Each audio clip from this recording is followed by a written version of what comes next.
bangkit bagimu, bersinar dan memuliakanmu. Maju, maju, ku mau maju bagimu, berjalan dengan kuat imanku.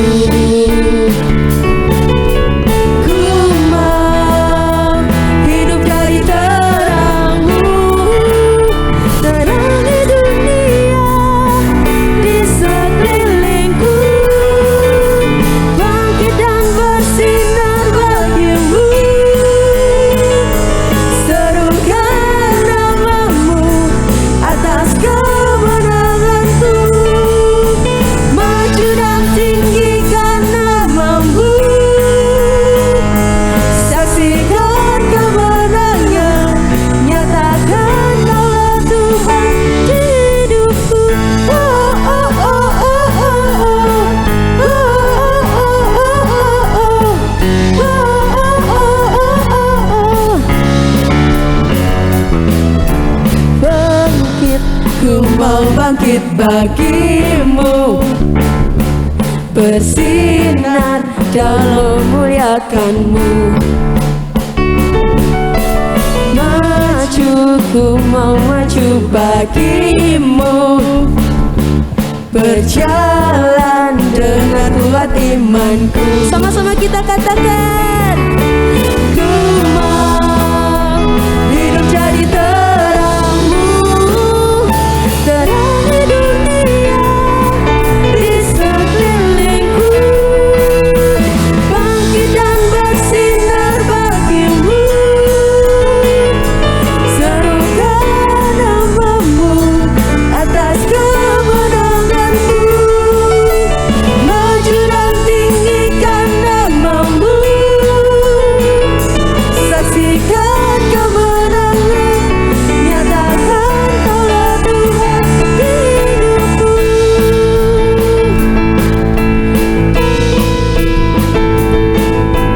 Bangkit dan bersinar bagimu,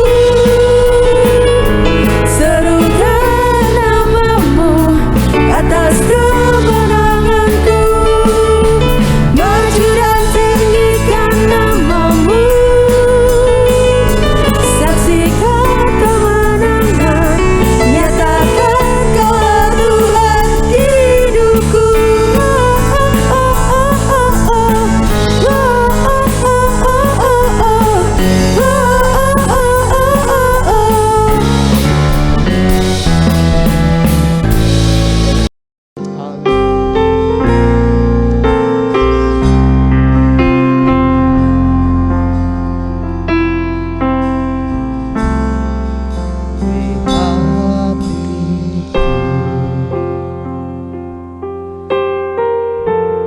Dengan hadirmu,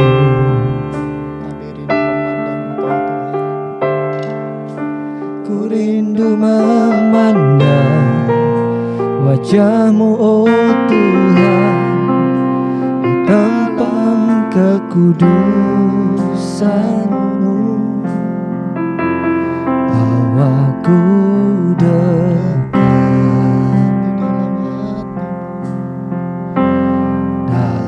hatimu, Sebab kami rindu mendengar suara-Mu. ku rindu mendengar suara-Mu, oh Tuhan, di tempat kudus-Mu sekarang. Ku rasakan kasih-Mu dan indahnya kekudusan-Mu, penuhi dengan kasih-Mu, diam di hadirat-Mu, ku mengangkat tanganku dan ku bersyukur menyembah-Mu, dengan kasih-Mu, diam di hadirat-Mu.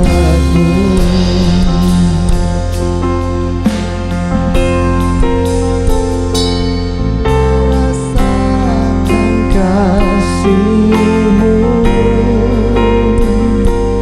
dan indahnya kekudusan-Mu, penuhi dengan kasih-Mu, diam di hadirat-Mu. Ku mengangkat tanganku dan ku bersyukur menyembah-Mu, penuhi dengan kasih-Mu, diam di hadirat-Mu, diam di hadirat-Mu, diam di hadirat-Mu.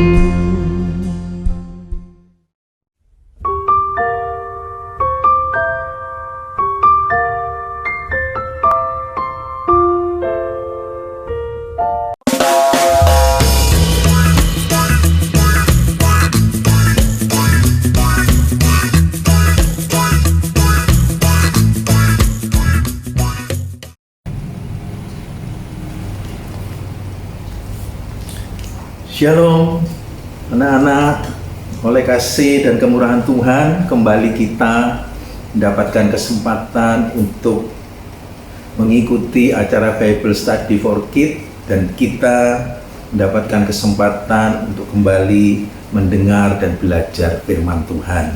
Sebelum kita belajar firman Tuhan, kita akan masuk lebih dulu dalam doa agar Roh Kudus mengurapi, memampukan setiap kita agar kita bisa memahami firman Tuhan dan mengerjakan serta melakukan dalam kehidupan kita. Mari kita berdoa. Tuhan Yesus, terima kasih buat kesempatan yang Kau berikan kepada setiap kami, sehingga kami boleh kembali belajar dan mendengar kebenaran firman-Mu. Tuhan, mampukan setiap kami sehingga kami boleh memahami, mengenali, serta percaya akan semua rencana-Mu dan janji-janji-Mu yang akan Kau sampaikan melalui kebenaran firman-Mu, dan kami dimampukan untuk mengerjakan serta melakukan di dalam setiap kehidupan kami. Tuhan, urapi hamba-Mu yang akan menyampaikan firman-Mu, dan juga buat kami semua, sehingga kami juga Tuhan mampu untuk memahami dan melakukan serta mengerjakan firman-Mu di dalam kehidupan kami, serta kami terus boleh berjalan di dalam rencana dan di dalam jalan-jalan-Mu, sehingga kami semua boleh menjadi orang-orang, anak-anak yang berkenan kepadamu. Dalam nama Tuhan Yesus kami sambut firman-Mu. Amin. Malam hari ini kita akan belajar tentang satu tema, yaitu bless. Di dalam Mazmur pasal 1 ayat 1 sampai 3 dikatakan, berbahagialah orang yang tidak berjalan menurut nasihat orang fasik, yang tidak berdiri di jalan orang berdosa, dan yang tidak duduk di dalam kumpulan pencemooh, tetapi yang kesukaannya ialah Taurat Tuhan, dan yang merenungkan Taurat itu siang dan malam. Ia seperti pohon yang ditanam di tepi aliran air, yang menghasilkan buahnya pada musimnya, dan yang tidak layu daunnya. Apa saja yang diperbuatnya berhasil. Di dalam terjemahan King James, kata berbahagialah, di dalam terjemahan baru, di dalam terjemahan lama, dan juga di dalam terjemahan-terjemahan yang lain, itu diterjemahkan atau sama dengan berbahagialah. Sebab itu kata blessed itu terambil dari Mazmur 1 ayat 1 sampai 3 dari terjemahan King James. Malam hari ini kita akan belajar melalui Mazmur pasal 1 ayat 1 sampai 3.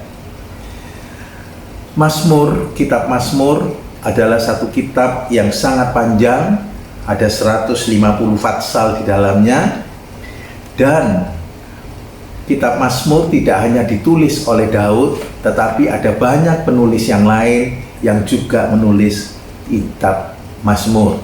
Baik itu Bani Korah, juga Asaf, serta Salomo, Etan, dan juga Musa, dan yang lain-lain. Jadi kitab Mazmur itu tidak hanya ditulis oleh Daud, tetapi ada banyak penulis yang lain. Di dalam Mazmur pasal 1 itu ada isinya atau mengandung atau terdiri dari dua kebenaran, yaitu dua jalan hidup manusia, yaitu jalan hidup orang benar dan jalan hidup orang fasik. Jalan hidup orang benar itu diwarnai dengan kebahagiaan, tetapi jalan hidup orang fasik itu diwarnai dan mengalami banyak penderitaan dan akhirnya akan mengalami kebinasaan. Dalam pembahasan firman Tuhan tentang blessed atau berbahagialah, berdasarkan Mazmur pasal 1 ayat 1 sampai 3, ada 5 pokok yang akan kita bahas dan yang akan kita pelajari. Yang pertama, apa yang dimaksud dengan bahagia? Yang kedua, yaitu 2 pendapat tentang bahagia. Yang ketiga, apa yang harus dilakukan agar bahagia? Dan yang keempat, yaitu tanda-tanda orang yang bahagia. Yang kelima, kesimpulan. Kita masuk di dalam poin yang pertama, apa yang dimaksud dengan bahagia? Yang dimaksud dengan bahagia menurut Kamus Besar Bahasa Indonesia, arti kata bahagia adalah keadaan atau perasaan senang, perasaan tentram, beruntung. Artinya tidak ada masalah, tidak ada kesulitan, tidak ada kekurangan, bahkan semuanya boleh berjalan dengan baik di dalam kehidupannya. Itu yang disebut sebagai bahagia menurut Kamus Bahasa Indonesia. Jika ada masalah, artinya jika ada masalah, jika ada persoalan, jika ada penderitaan, itu tidak bahagia. Tetapi menurut firman Tuhan, yaitu bahagia itu adalah keadaan atau hidup yang bebas atau tanpa dosa. Orang yang hidup bebas tanpa dosa dari dosa bisa dekat, bisa disertai, bahkan taat dan setia kepada Tuhan, sehingga di dalam segala situasi, kondisi, dan keadaan tetap merasa senang, tentram, dan damai. Itu yang dimaksud dengan bahagia menurut kebenaran firman Tuhan. Jadi menurut kebenaran firman Tuhan, bahagia itu adalah kehidupan yang tanpa dosa atau tidak hidup dalam dosa. Orang yang tidak hidup di dalam dosa pasti hidupnya akan tenang, hidupnya akan tentram, hidupnya akan damai. Kita masuk di dalam poin yang kedua, yaitu dua pendapat tentang keadaan atau konsep tentang bahagia. 2 pendapat atau konsep tentang bahagia. Di dalam kehidupan ini, semua orang pasti mendambakan, pasti merindukan, bahkan ingin mengalami kehidupan yang bahagia. Namun dalam prakteknya, dalam kenyataannya, tidak semua orang berhasil meraih hidup yang bahagia. Tentu Ada hal-hal atau ada sebab-sebab yang terjadi, yang dilakukan, yang dikerjakan oleh seseorang sehingga tidak mengalami kehidupan yang bahagia. Sebab itu, damai demi kebahagiaan, demi kehidupan yang bahagia, semua orang itu berusaha, semua orang itu bekerja keras, bahkan berkorban segalanya untuk mendapatkan kebahagiaan. Padahal bahagia itu sebetulnya sudah ada di dalam setiap kehidupan kita atau dalam setiap kehidupan yang manusia. Yang menentukan seseorang bisa hidup bahagia yaitu sikap hati. Kalau sikap hatinya baik, sikap hatinya bersih, sikap hatinya tulus, maka orang tersebut pasti mengalami bahagia di dalam hidupnya. Ada dua pendapat yang berbeda tentang kehidupan bahagia. Kebahagiaan menurut pendapat umum atau pendapat dunia ialah, atau pendapat orang banyak, itu hidup sebagai orang yang punya banyak uang, hidup di dalam banyak harta, bahkan hidup kaya, hidup berkedudukan, hidup terkenal, dan lain-lain. Menurut pendapat umum atau konsep dunia, itu yang disebut dengan bahagia. Sehingga untuk mencapai kebahagiaan, segala hal dilakukan, segala hal diusahakan, bahkan dengan menghalalkan segala cara pun itu dikerjakan, dilakukan, serta dengan melanggar hukum pun dihalalkan, asal berhasil mendapatkan kebahagiaan menurut konsep dunia atau menurut konsep pandangan atau pendapat orang banyak. Sebagai contoh, untuk mendapatkan kebahagiaan, untuk mendapatkan rasa bahagia di dalam hidupnya, ada banyak orang yang melakukan dan menghalalkan segala cara, misalnya dengan korupsi pada waktu dia berkedudukan atau menjabat sesuatu jabatan tertentu, baik di dalam perusahaan, di dalam pemerintahan, bahkan dalam segala segi dalam hidupnya.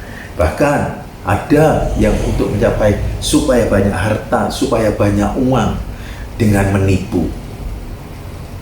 Toh yang pada akhirnya apa yang dikerjakan, apa yang dilakukan itu justru membuat hidupnya tidak bahagia, tetapi justru mengalami kepahitan.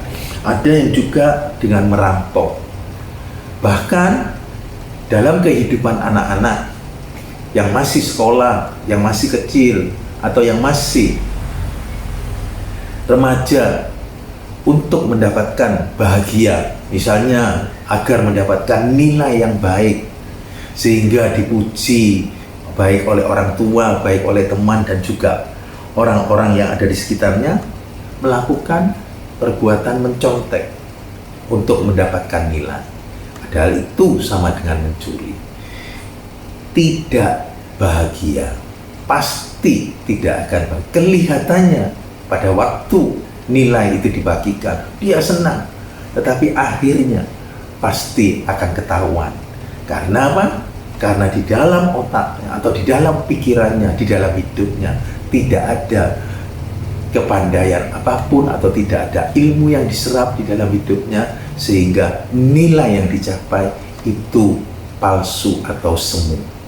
Jadi menurut pandangan dunia, menurut konsep dunia secara umum dan orang banyak, bahwa bahagia itu adalah kalau punya uang banyak, kalau kaya, kalau punya harta, kalau terkenal, berkedudukan, dan sebagainya.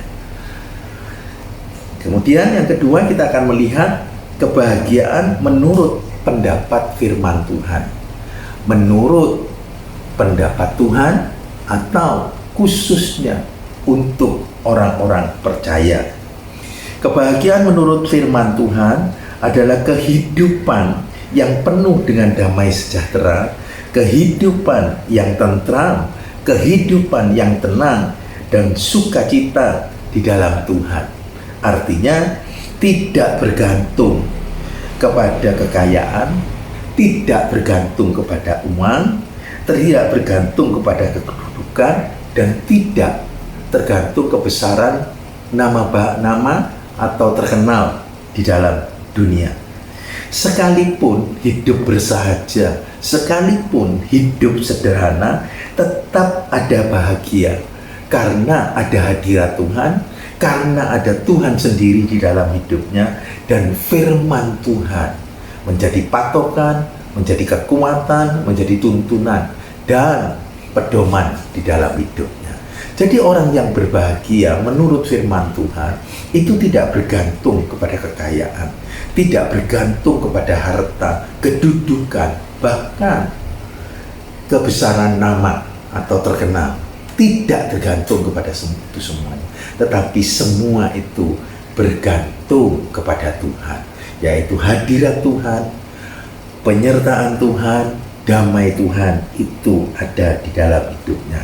Kita baca ayat yang sangat baik yang diajarkan oleh Tuhan Yesus sendiri kepada umatnya, yaitu pada Matius pasal 5, yaitu ayat yang kedua. Dikatakan, lalu ia membuka mulutnya sambil mengajar mereka itu, katanya, berbahagialah segala orang yang rendah hatinya, karena mereka itu yang mempunyai kerajaan sorga. Jadi orang yang rendah hati itu dikatakan berbahagia menurut firman Tuhan. Berbahagialah, ayat yang keempat, berbahagialah segala orang yang berduka cita, karena mereka itu akan dihiburkan. Orang yang berduka cita pun, kalau berduka cita karena kebenaran, itu disebut bahagia, karena dia akan dihiburkan. Yang kelima, berbahagialah segala orang yang lembut hatinya, karena mereka itu akan mewarisi bumi. Luar biasa. Orang yang lembut hati, orang yang sabar, orang yang bisa mengampuni, itu disebut bahagia karena akan menguasai bumi. Yang keenam, berbahagialah segala orang yang lapar dan dahaga akan kebenaran, mereka itu akan dijamu hingga kenyang. Orang yang haus, orang yang lapar, orang yang rindu untuk mendapatkan kebenaran atau firman Tuhan, bahkan Yesus sendiri dalam hidupnya, itu disebut bahagia, bahkan akan dijamu sampai kenyang.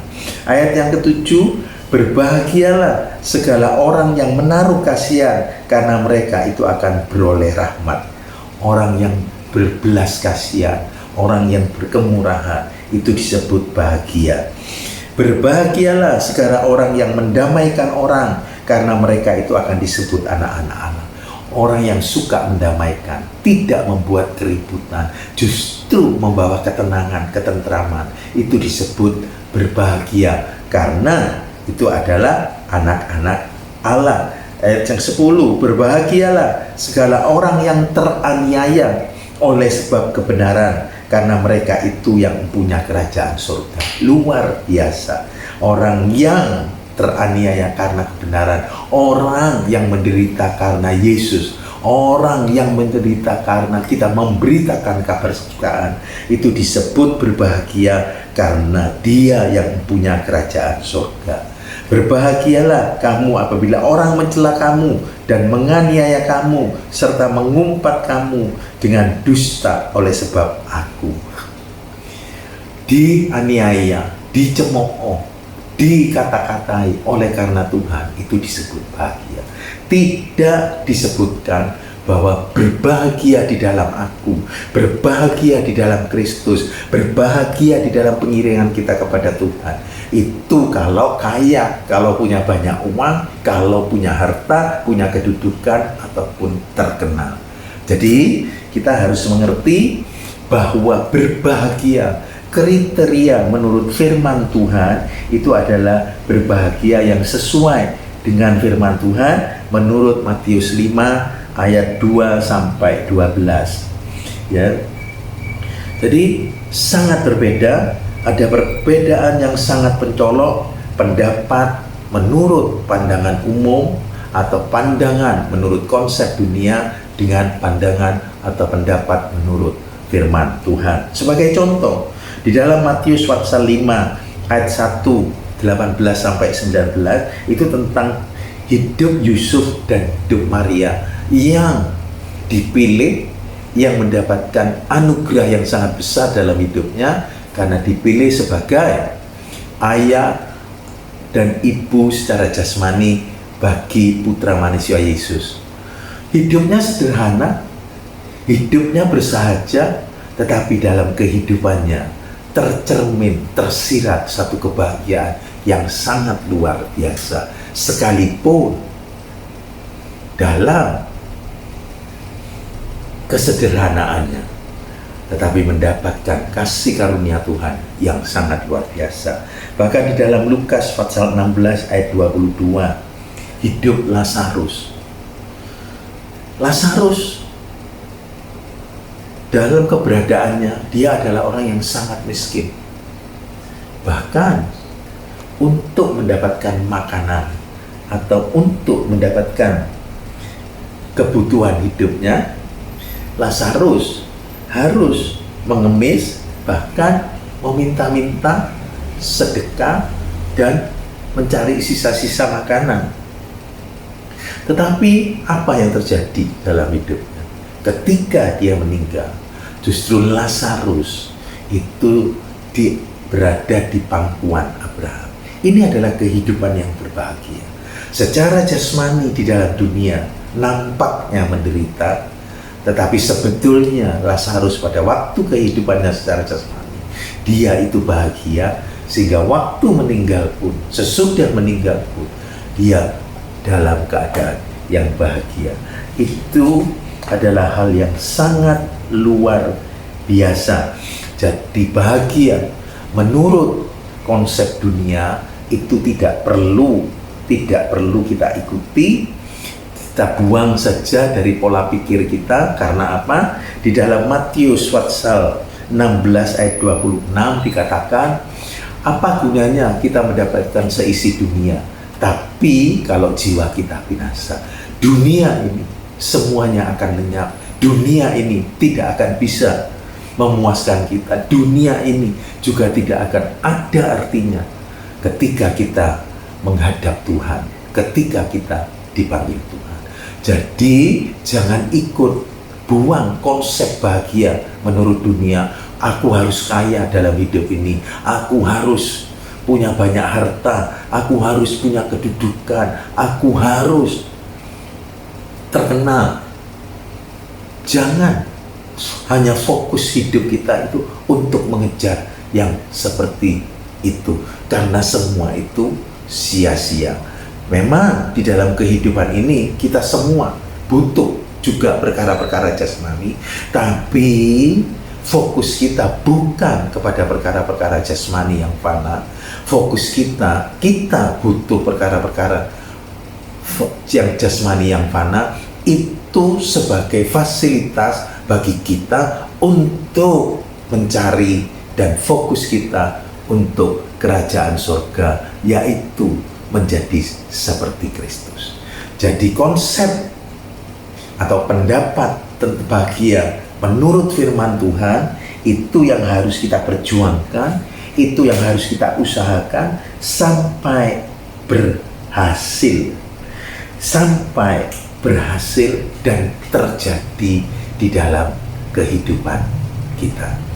Itu anak-anak, biar kita mulai sejak dari kecil, sejak dari remaja, kita mengizinkan atau memenuhi hati dan hidup kita, yaitu dengan konsep-konsep, pendapat-pendapat yang sesuai, yang cocok dengan firman Tuhan. Karena itu akan membawa kita kepada kebahagiaan yang sejati, yaitu kita akan bahagia bersama Kristus, bahagia di dalam Tuhan, dan sukacita Tuhan itu terus ada di dalam kehidupan kita. Kita masuk dalam poin yang ketiga, apa yang harus kita lakukan agar kita bahagia. Berdasarkan Mazmur pasal 1 ayat 1 sampai 3, untuk mengalami kebahagiaan ada hal-hal yang harus kita lakukan, harus kita kerjakan, harus kita usahakan yang jadi bagian kita. Karena kita harus mengerti dalam pengiringan kita kepada Tuhan, Tuhan menjanjikan, Tuhan berjanji di dalam firman-Nya, bahkan Tuhan akan memberikan kehidupan yang berkelimpahan, bahkan janji-janji berkat Tuhan juga sampaikan kepada setiap kita. Tetapi di dalamnya, untuk supaya janji-janji Tuhan, perkataan-perkataan Tuhan itu terjadi dan kita alami di dalam kehidupan kita, ada bagian kita yang harus kita kerjakan, ada tanggung jawab yang harus kita lakukan di dalam hidup ini agar berkat Tuhan, janji-janji Tuhan itu terjadi di dalam kehidupan kita.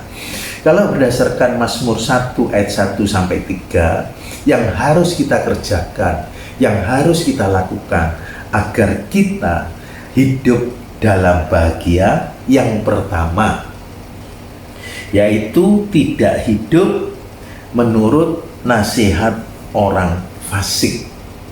Tidak hidup menurut nasihat orang fasik. Kita baca di dalam Amsal pasal 4 ayat yang ke-14, demikian firman Tuhan, janganlah engkau masuk ke jalan orang fasik dan jangan berjejak pada jalan orang jahat. Orang fasik itu sama dengan orang jahat. Kita tidak boleh berjejak atau mengikuti jalan orang fasik ataupun orang jahat. Apa yang dimaksud dengan orang fasik? Orang fasik adalah orang yang hidup tidak takut Tuhan dan melakukan perbuatan yang jahat, serta tidak peduli akan hukum-hukum dan perintah Tuhan, bahkan tidak mau mentaatinya, tidak mau mengerjakan dan melakukan di dalam hidupnya. Itu adalah orang fasik. Sebab itu kita tidak boleh hidup menurut nasihat orang fasik, karena nasihat-nasihatnya pasti tidak cocok, tidak sesuai dengan firman Tuhan. Bagaimana mungkin orang yang tidak hidup dalam kebenaran, tidak takut akan Tuhan, tidak takat dalam melakukan firman Tuhan, bisa memberikan nasihat yang baik, bisa memberikan nasihat yang betul? Tidak mungkin. Sebab itu dikatakan agar kita bahagia, jangan hidup menurut nasihat orang fasik. Sebagai orang percaya, kita harus hidup menurut nasihat yang cocok, yang sesuai dengan firman Tuhan. Nasihat yang cocok, nasihat yang sesuai dengan firman Tuhan. Segala nasihat yang kita dengar, segala nasihat yang datang dalam kehidupan kita, yang kita terima, itu semua harus kita lihat, harus kita cek, harus kita cocokkan dengan firman Tuhan sebelum kita lakukan, sebelum kita simpan di dalam hati dan pikiran kita. Kalau tidak cocok, kalau tidak sesuai dengan firman Tuhan, siapapun, katakan siapapun yang memberikan nasihat, siapapun yang menyampaikan nasihat, kalau tidak cocok, kalau tidak sesuai dengan firman Tuhan, diabaikan saja. Bahkan anak-anak harus berani menolak nasihat-nasihat yang tidak cocok dari firman Tuhan. Karena apa? Pasti yang menasihati itu bukan orang yang penuh dan hidup di dalam firman. Kalau orang yang hidup dan penuh di dalam firman Tuhan, pemimpin-pemimpin rohani yang takut akan Tuhan, yang hidup di dalam firman, pasti nasihatnya tidak akan bertentangan, tidak akan berlawanan dengan firman. Sebab itu, dalam mencari atau meminta nasihat, anak-anak harus hati-hati ketika ada masalah, ketika ada persoalan dalam hidup ini. Anak-anak harus betul-betul bisa melihat kepada siapa anak-anak minta nasihat. Kepada guru-guru sekolah minggu itu baik, karena guru-guru sekolah minggu itu mengajarkan firman. Kepada pemimpin-pemimpin, mungkin kepala sekolah minggu, mintalah nasihat dari mereka. Pasti nasihatnya sesuai dengan firman Tuhan. Kita baca di dalam Amsal 4 ayat 19 dikatakan, maka jalan orang jahat itu seperti gelap gulita, tiada diketahuinya akan apa kakinya kelak terantuk. Orang jahat atau orang fasik itu seperti hidup di dalam kegelapan. Kalau berjalan, dia tidak tahu pada waktu mana, kapan dia akan jatuh dan terantuk kakinya. Jadi anak-anak harus hati-hati. Nasihat-nasihat orang fasik yang sering datang dan kita dengar, baik sengaja ataupun tidak sengaja dalam hidup kita. Bahkan itu dijadikan mutu di dalam kehidupan orang-orang dunia atau orang-orang jahat. Seperti nasihat, mencuri karena lapar boleh dilakukan. Kalau terpaksa, karena lapar, karena sangat lapar, mencuri itu boleh. Menurut anak-anak bagaimana? Boleh atau tidak? Pasti tidak boleh. Sekalipun lapar, sebagai orang beriman, orang percaya, anak-anak tidak boleh mencuri. Anak-anak tetap harus hidup di dalam kebenaran, tetap harus hidup taat kepada firman Tuhan. Di dalam Amsal Fatsal 6 ayat yang ke-30 dikatakan, Amsal 6 Fatsal 30 ayat 30 dikatakan, tak akan jangan orang mencuri dihukum juga, jikalau ia mencuri hendak mengenyangkan perut sebab laparnya sekalipun. Firman Tuhan tegas mengatakan, orang yang mencuri karena lapar juga akan dihukum. Jadi nasihat yang seperti itu singkirkan, buang, abaikan dari kehidupan. Kemudian nasihat yang lain seperti mengambil uang orang tua, mencuri uang orang tua tanpa memberitahu, itu boleh dilakukan. Karena apa? Karena dalam keluarga, toh milik keluargaku sendiri, uang orang tua juga digunakan untuk memenuhi kebutuhanku. Ada yang punya pandangan seperti itu, sehingga anak-anak ada yang berani mengambil uang orang tua, dalam tanda kutip mencuri uang orang tua tanpa memberitahukan. Tidak boleh dikerjakan dan dilakukan dalam hidup. Kalau engkau butuh uang, kalau engkau butuh sesuatu dalam hidupmu, jangan mencuri. Sekalipun itu milik orang tua, kasih tahu kepada orang tua, papa, mama, saya butuh uang, mungkin 5.000, mungkin 10.000 untuk beli makanan, mungkin untuk beli nasi, karena saya pengen, sudah lama tidak makan. Jangan mencuri. Tetap mencuri, mengambil punya orang tua, itu juga dosa dan akan dihukum juga. Yang contoh yang lain, nasihat yang lain yang sering kita dengar dalam kehidupan ini, dalam hidup ini, dalam kehidupan anak-anak, yaitu jika orang tua terlalu cerewet, sekali-sekali boleh dilawan.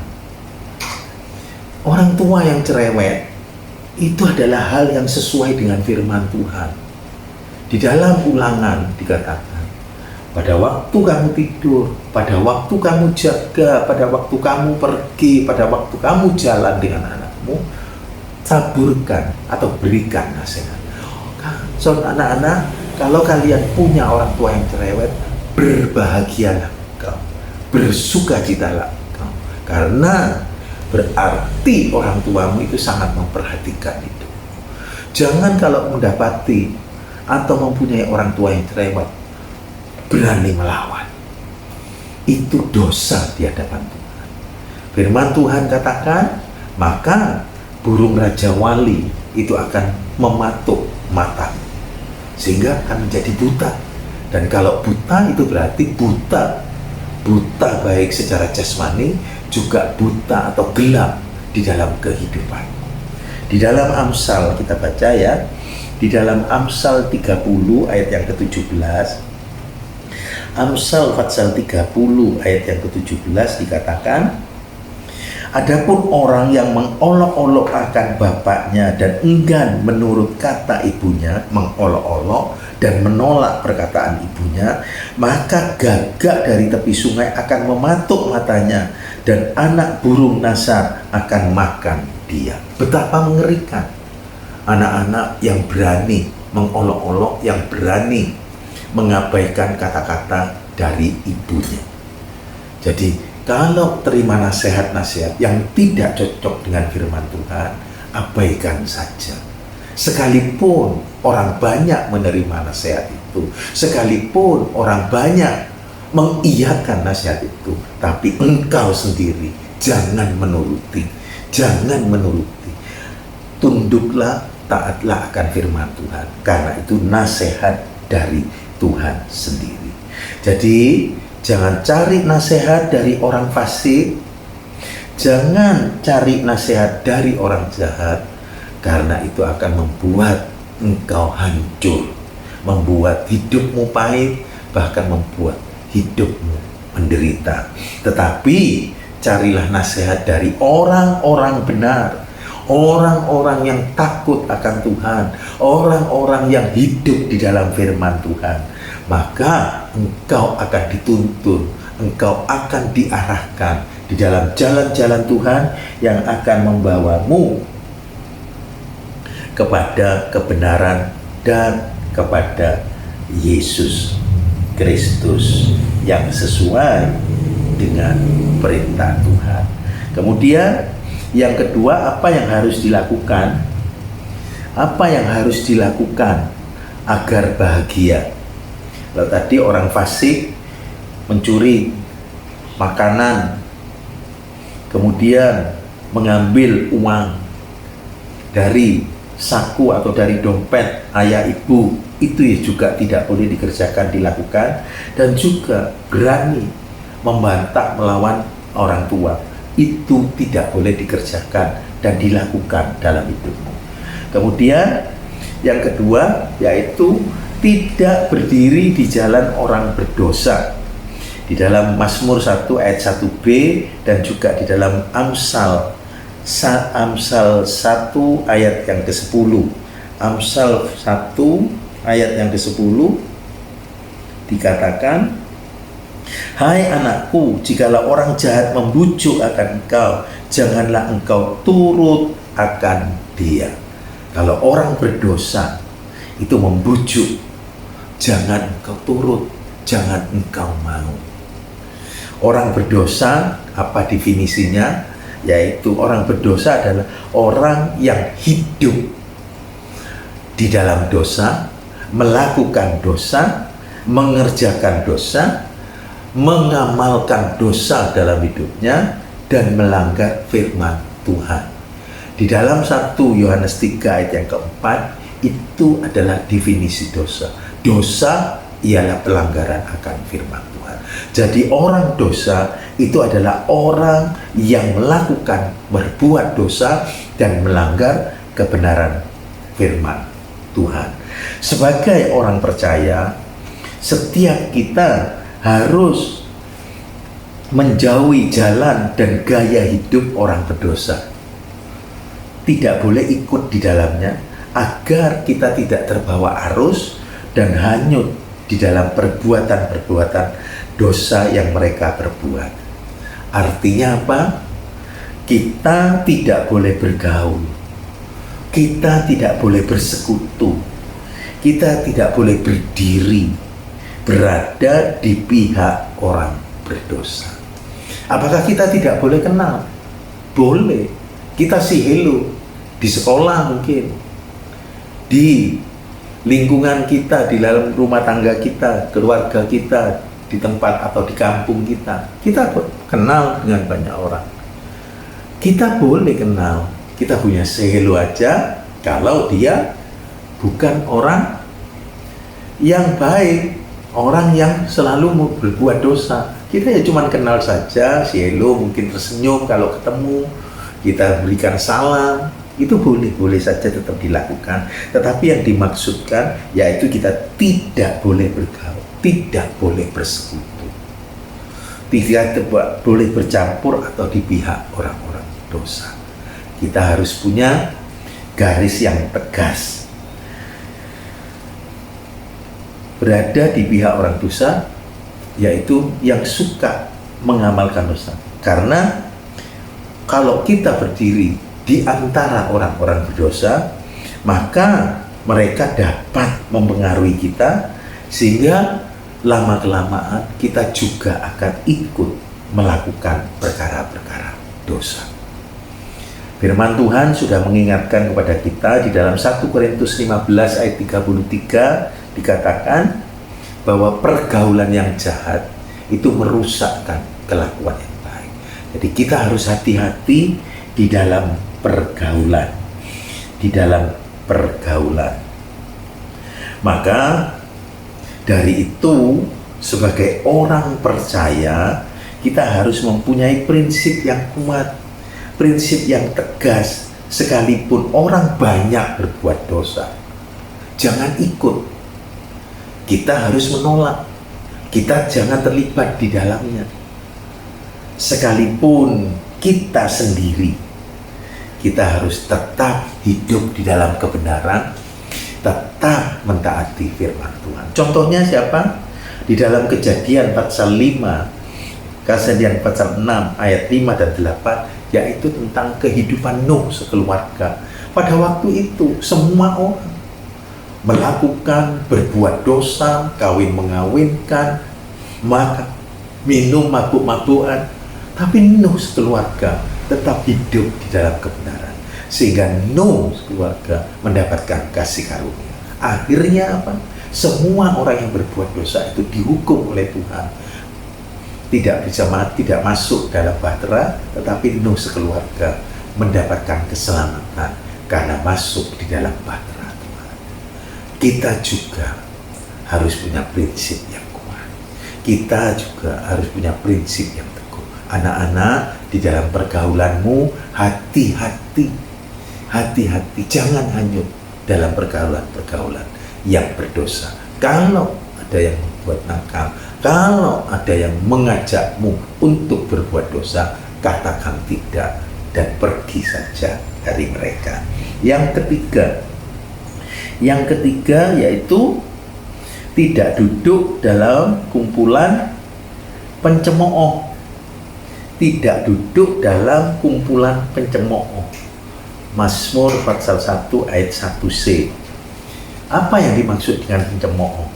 Pencemooh adalah orang-orang yang suka mengejek, orang-orang yang suka menghina iman dan firman Tuhan. Kita tidak boleh bergabung dan duduk bersama dengan orang-orang yang suka mengejek dan mencemooh. Kita tidak boleh. Karena iman kita kepada Tuhan bisa dilemahkan kalau kita duduk berkumpul dengan orang yang suka mencemooh. Kata-katanya sedikit-sedikit menghina firman, menghina Tuhan.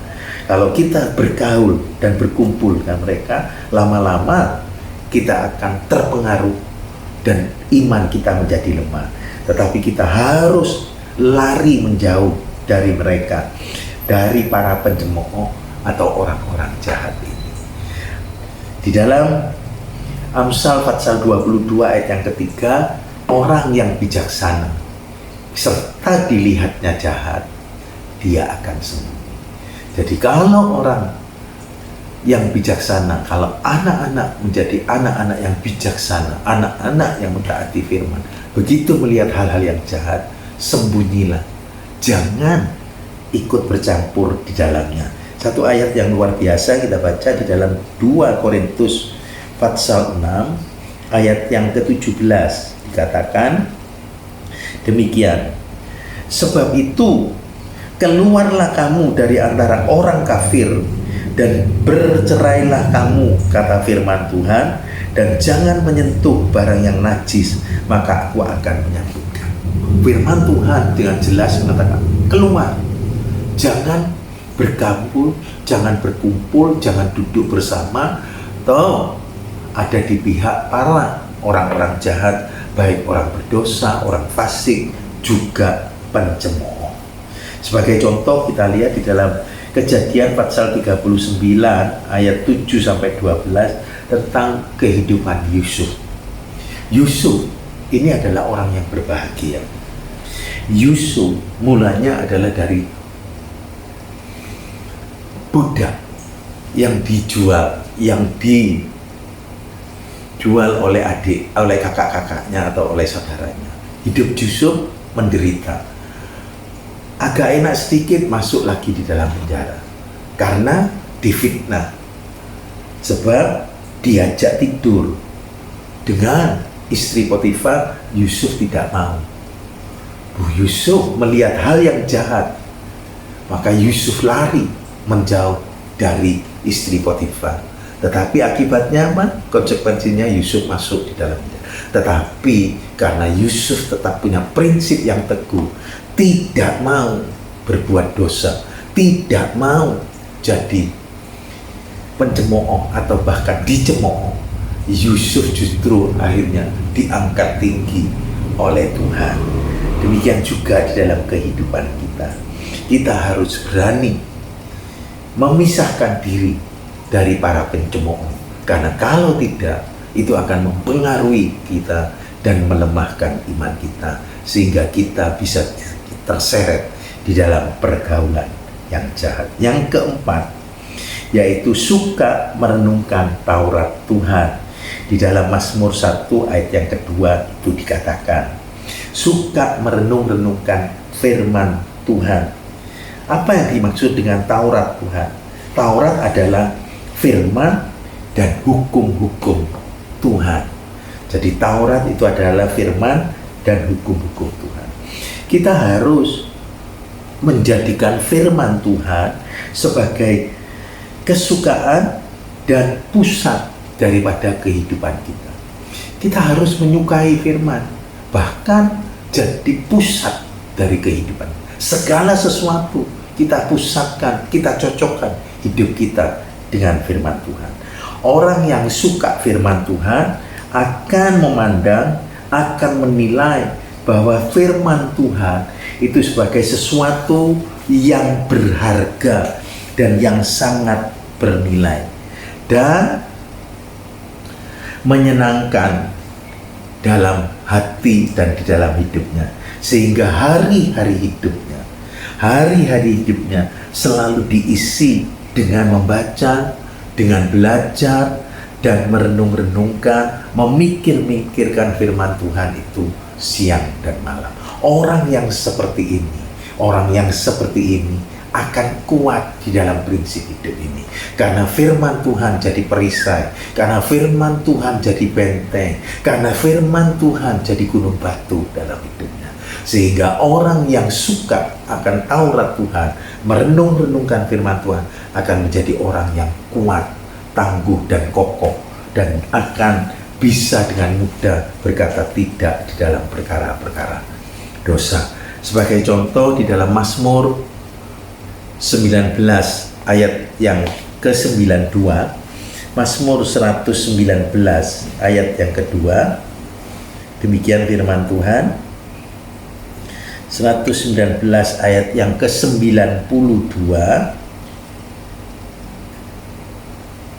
dikatakan, jikalau kiranya Tauratmu bukan segala kesukaanku, niscaya lamalah sudah karam aku dalam kesukaranku. orang yang suka akan firman Tuhan tidak karam di dalam kesukaran, tetapi akan tetap berdiri kuat, berdiri kokoh di dalam kehidupannya. Demikian juga dengan kita. Jika ingin bahagia, kita harus selalu hidup bergaul dengan firman Tuhan, sehingga hidup kita terus dekat dan melekat pada Tuhan sebagai sumber bahagia, bahkan sumber segala-galanya di dalam kehidupan kita. Seperti kita bisa melihat dari kehidupan Daud. Daud suka merenung-renungkan firman Tuhan. Daud suka memikir-mikirkan firman Tuhan saat dia sendiri, saat dia di padang sebagai seorang gembala, bahkan saat dia menjadi seorang raja. Daud suka merenung-renungkan firman Tuhan, sehingga Daud menjadi seorang raja yang besar, raja yang luar biasa. Firman Tuhan mencatat dan mengatakan bahwa kemanapun Daud pergi, dia selalu menang dalam peperangan. Ini luar biasa. Nah, anak, renungkan, pikirkan firman Tuhan, serta sukai firman Tuhan dalam hidupmu dengan membaca, dengan berdoa, dengan belajar firman Tuhan. Maka hidupmu akan diberkati oleh Tuhan.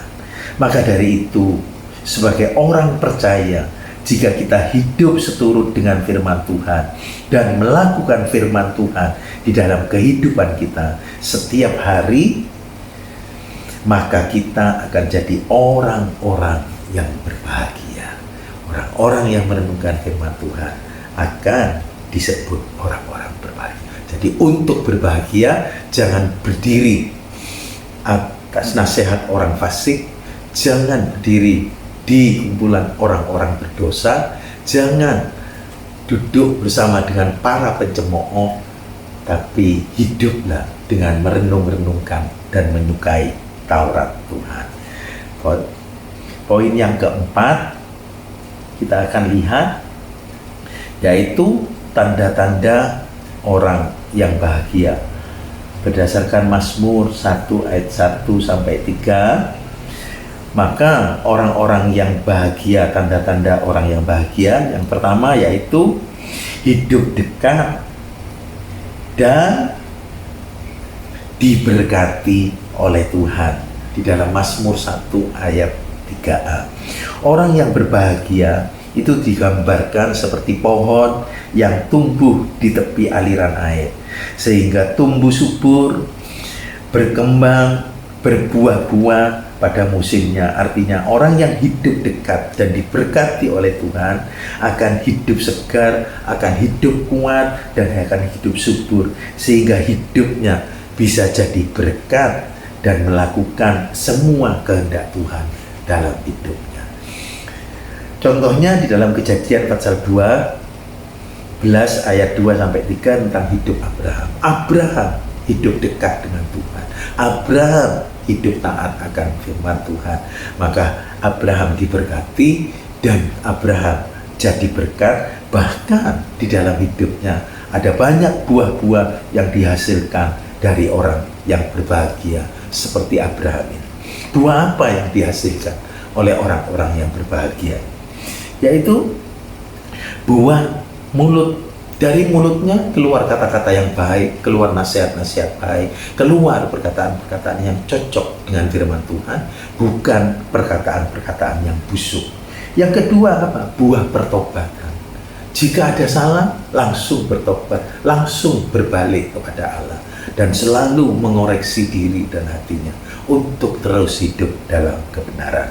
Yang ketiga, buah apa? Yaitu buah jiwa-jiwa.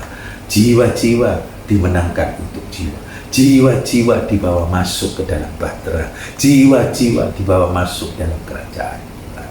Yaitu adalah buah-buah dari orang-orang yang berbahagia, yang dekat, diberkati, dan jadi berkat bagi Tuhan. Yang kedua, yaitu hidup di dalam keberhasilan.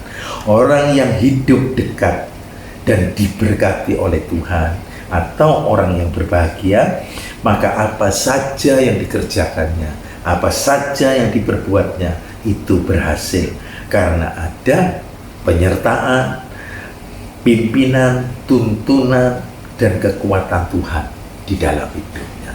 Sebagai contohnya di dalam Yosua pasal 1 ayat 8. Yosua berhasil membawa orang Israel masuk ke Kanaan dengan mengalahkan banyak musuh, baik negeri Yeriko, Ai. Akhirnya Yosua masuk ke Kanaan. Karena apa? Karena Yosua hidup taat, hidup takut, dan juga merenung-renungkan firman Tuhan. Sehingga hidupnya diwarnai dengan keberhasilan. Jadi orang yang berbahagia bisa dilihat dari kehidupannya sehari-hari, yaitu hidupnya dekat, diberkati, dan berbuah-buah, serta jadi berkat. Bahkan apa saja yang dikerjakannya itu berhasil karena disertai oleh Tuhan. Mazmur 60 ayat 14 mengatakan, orang yang disertai Tuhan itu melakukan perkara-perkara yang besar. Anak-anak, kalian bisa disertai Tuhan sehingga kalian bisa melakukan perkara-perkara besar. Hiduplah dekat, diberkati, dan menjadi berkat oleh Tuhan. Dan orang yang berbahagia tandanya lainlah, yaitu selalu bersyukur di dalam segala perkara, tidak bersungut-sungut, tidak ngomel-ngomel dari hidupnya. Sekarang poin yang kelima, yang terakhir, yaitu kesimpulan. Kesimpulannya, setiap orang percaya dapat hidup bahagia asalkan tidak hidup di dalam dosa dan menjaga pergaulannya dan terus hidup seturut sesuai dengan firman Tuhan serta mentaati perintah-perintahnya. Jadi setiap kita bisa bahagia kalau kita sungguh-sungguh mau taat akan firman Tuhan dan mencintai Tuhan lebih dari segalanya. Hiduplah dalam kebahagiaan bersama Tuhan. Puji Tuhan, firman Tuhan. Di sini kita akan masuk di dalam doa. Kita tunduk kepala. Tuhan Yesus, terima kasih buat kebenaran firman-Mu yang mengajarkan, yang mendorong, dan yang memberikan jalan kepada setiap kami agar kehidupan kami adalah hidup orang-orang yang berbahagia di dalam Engkau. Sehingga kami boleh menikmati kehadiran-Mu, kami boleh menikmati penyertaan-Mu, bahkan kami boleh menikmati kasih-Mu dan kuasa-Mu terjadi di dalam kehidupan kami. Tuhan, Engkau berikan kemampuan buat kami untuk mengerjakan dan melakukan firman-Mu di dalam hidup kami, supaya kami terus hidup sesuai dengan firman-Mu. Kami tidak hidup jalan dengan nasihat orang fasik. Kami tidak hidup di dalam kumpulan orang-orang berdosa. Dan kami tidak berdiri, Tuhan, di dalam para pencemooh. Tetapi kami akan hidup menyukai Taurat-Mu atau firman-Mu atau hukum-hukum-Mu di dalam kehidupan kami, yang akan membawa kami dalam kehidupan yang berkenan dan memperkenankan Tuhan. Terima kasih Tuhan. Terima kasih Kau juga memberkati para orang tua kami yang sudah mendidik, membimbing, bahkan membiayai segala kebutuhan kami sekalipun datangnya dari Tuhan. Tuhan, terima kasih Engkau berkati orang tua kami juga dalam perkara-perkara rohani, sehingga kami bersama orang tua kami semua boleh tumbuh bersama-sama di dalam firman Tuhan, mendapatkan berkat dari firman Tuhan, dan bersama-sama mengerjakan, melakukan di dalam kehidupan keluarga kami. Maka keluarga kami akan menjadi keluarga yang bahagia, yang disertai dan diberkati oleh Tuhan. Angkat kedua tanganmu dan terimalah berkat, kasih daripada Allah Bapa, anugerah daripada Tuhan Yesus Kristus, pimpinan, penyertaan, persekutuan, dan tuntunan Roh Kudus di dalam setiap kehidupan kami, sehingga kehidupan kami diberkati dengan sukacita, damai sejahtera, bahkan dengan karunia-karunia Roh Kudus dan buah Roh ada di dalam setiap kehidupan kami. Semua, amin. Kami percaya malam ini kami sudah menerima berkat-Mu Bahkan kami sudah jadi orang-orang yang berbahagia. Semua yang yakin jadi orang-orang yang bahagia malam ini. Katakan bersama-sama. Amin.